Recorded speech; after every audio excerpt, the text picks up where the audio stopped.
Pune जिल्ह्यामधल्या top 9 बातम्यांचा आढावा घेऊयात। पुण्यामधल्या कसबापेठ मतदारसंघातील नागरी प्रश्नांबाबत चर्चा करण्यासाठी महापालिका आयुक्तांनी बैठक बोलावली। आमदार हेमंत रासनेंनी मतदारसंघातील समस्यांकडे लक्ष वेधलं। पुणे विभागामधल्या म्हाडाच्या घरासाठी अर्ज करण्याची मुदत संपली। 6240 घरांसाठी 28 जानेवारीला सोडत पार पडणार। पुण्याच्या तळेगाव एमआयडीसीमधून एटीएसने 3 बांगलादेशींना ताब्यात घेतलं। बांगलादेशींना बनावट कागदपत्र बनवून देणाऱ्या अज्ञात व्यक्तीविरोधातही गुन्हा दाखल। पुणे लोणावळा मार्गामधील कामशेत तळेगाव दरम्यान पुलाच्या कामानिमित्त विशेष ब्लॉक।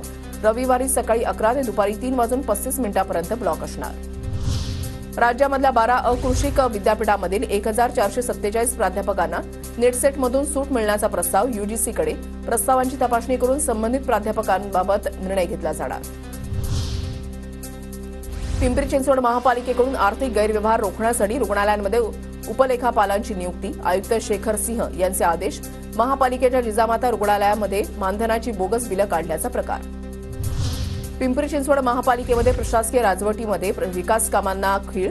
महापालिकेच्या तिजोरीमध्ये 900 कोटी रुपये शिल्लक। 9 महिन्यामध्ये केवळ 37% रक्कम खर्च।